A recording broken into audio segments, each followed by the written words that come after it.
Aries, hello! Welcome again dito sa inyong reading. Maraming salamat Aries sa iyong support, no? Kung lagi ka nanonood ng ating mga readings dito sa YouTube or Facebook.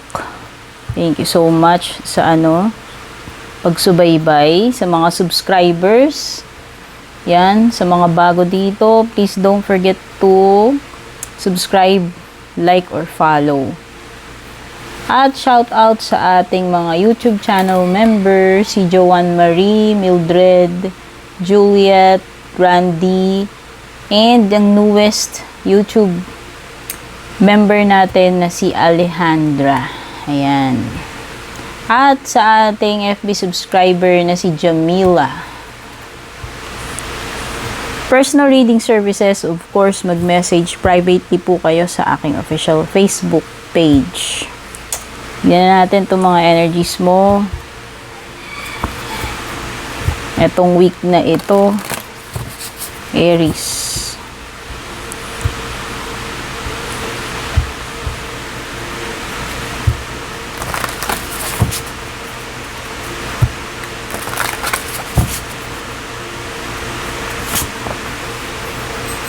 Meron ka ditong Cayman and Poppy.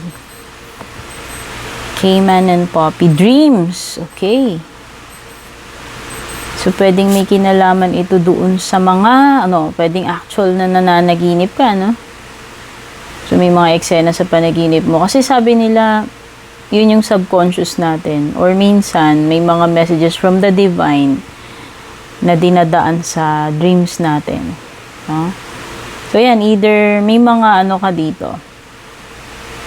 Dreams or nightmares, ano man yung mga feelings, emotions na meron ka doon, you take note of that, no? Gumawa ka ng diary mo, especially kung lagi ka nananaginip. Kasi pwedeng, related sa waking, merong something na related sa, pwedeng issue sa buhay mo, or dapat bigyan ng attention, no? Or it could be, ito yung dreams, yung mga pangarap mo, Aries, no? So, pwedeng nangangarap ka ngayon, pwedeng may mga dreams ka na, pinagsusumikapan mong matupad. Okay? Patience, kailangan ng pasensya, etong week na ito, Aries. Okay? So, siguro mas maging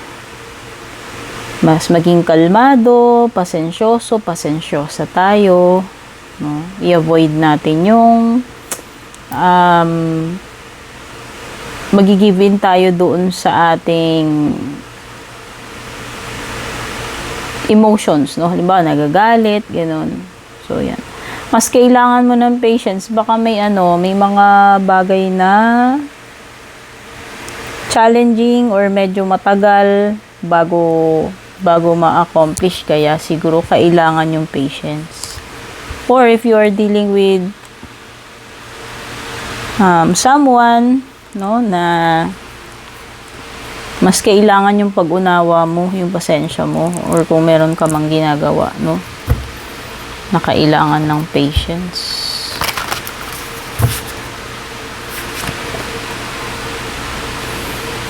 The Skunk and Magnolia, protection. Protektahan mo rin yung sarili mo, no? Pwedeng itong protection na to, mag-ingat ka about your health, or ingatan mo yung finances mo, ingatan mo yung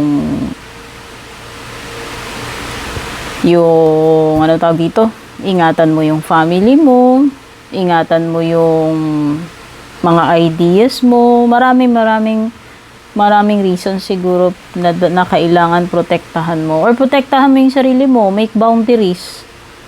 No? Para doon sa mga toxic people or situations. No? Kumbaga, gumawa ka ng barrier to protect yourself doon sa mga pwedeng umaabuso sa'yo, lumalagpas sa mga boundaries or limitations nila. Dapat hanggang doon lang. No? Protection, maraming ways Pwedeng prayer, no? Depende na sa practices ninyo, sa paniniwala ninyo.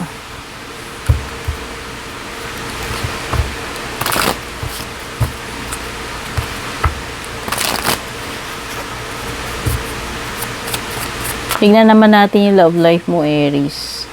You have redirect your thoughts. Ibaling mo muna yung isip mo sa attention mo. Pwedeng masyado kang fixated sa specific dito sa relationship ninyo or dito about this person. Pwedeng yung iba naman dito, ayan, focus on what you want to attract in this relationship. Not on what you fear will happen. I-redirect mo yung thoughts mo kasi pwedeng nakafocus ka doon sa negatives instead doon sa positives. About this person or about dito sa relasyon ninyo. Of course, kung nasaan yung thought mo, pwedeng yun yung next na mangyayari. Kasi yun yung fino-focus mo, yun yung ini-imagine mo. What you think you attract, diba? Or pwedeng instead na mag-focus tayo dun sa mga kabutihan, yung good side ng person, mas nafo-focus ka doon sa mga kamalian niya, which is lalong, lalo rin namang hindi makakatulong. Okay, pwedeng iba nagkakaroon nga kayo ng difficulties. Ayan, so pwedeng nagkakaroon ng mga jealousies. Nagkakaselosan, nagkakadudahan. Kaya siguro yung isip mo, yung thoughts mo nakafocus doon sa negative. Okay, so instead na ma-solve nyo yung problems ninyo, the more you think negatively, pwedeng lalo yun yung nangyayari. Syempre, pagka nag-iisip ka negative, laging yung energies mo, ganun, yung emotions mo, no? So, naapektuhan talaga. So, pwedeng lagi kayong magkakabadtripan, magtatalo. So, yun yung problem dito. No? So, pwedeng iba nagkakaroon kayo ng difficulties, ng problema ngayon sa marriage or relationship ninyo. So, kailangan maresolbahan yung mga problem. So, if it bothers you, hindi ka talaga matahimik, then siguro, sa pananaw ko, it's better na pag-usapan. No? Kumbaga, diretso kayo doon sa sa problema in a diplomatic way muna. No? Siyempre, daanin muna sa maayos na usapan.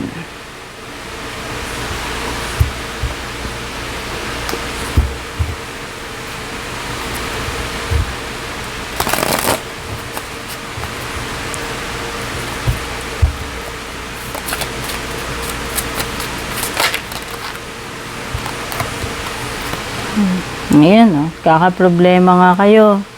So, pwedeng iba rito problem about money, no? Pwedeng may crisis na pinagdadaanan, or pwedeng iba, you are suffering alone, no? Yung mga kayo dito.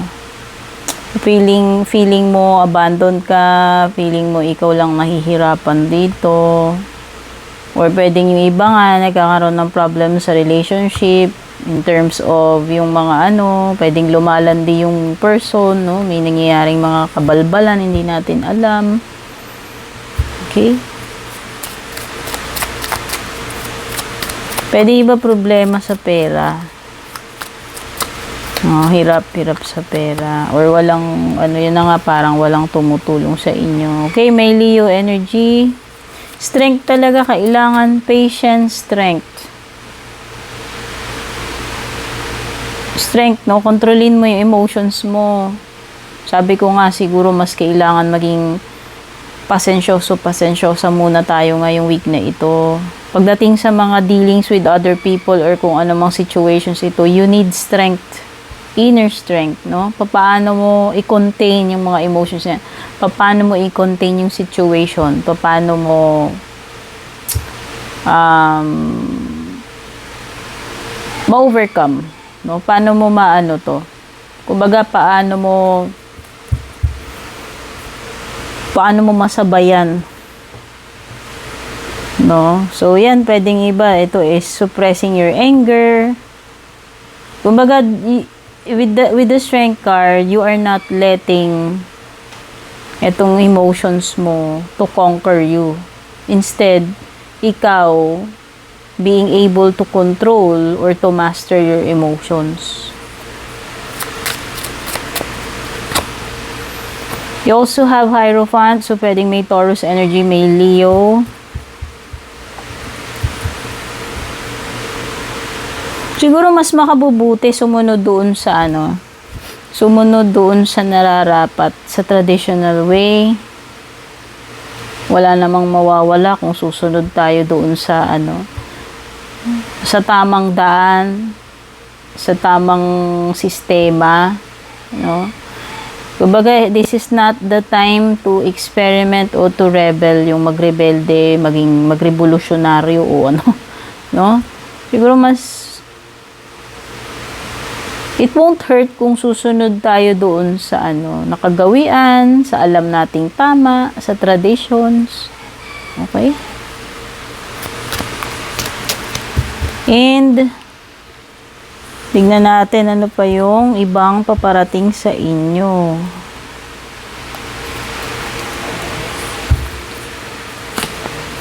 Wow, you have goldfish. Ayan.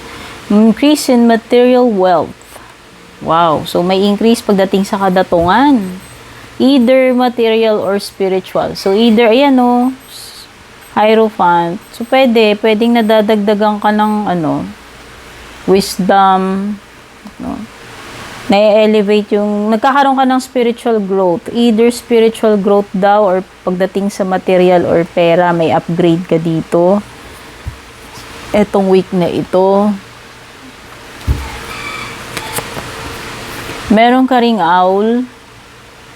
Good advice from a wise. Ito na nga yun, si Hierophant. So baka ka talagang kailangan mo ng guidance. Aminin mo hindi, Aries. Medyo nalilihis ka. Kailangan mo ngayon ng someone na someone wise or someone older. Basta wise kahit hindi naman older na pwedeng gumabay sa iyo. Okay, makinig ka sa sasabihin niyang wise person na yan. Kasi maaaring makatulong sa iyo. Maaaring tama siya. Mai-guide ka sa sa tama. And you have family matters. Okay, so sabi ko nga, pwedeng marriage, si Hierophant. It could be na may issues sa pera in the family or issues sa inyo mag-asawa, mag-partner. Pero may mga important matters dito. Ngayong week na ito, hindi ko alam. Sana naman hindi problema, And for your lucky numbers, you have number 41, 1, 49, 45, 48, 12. At ang lucky day is Sunday.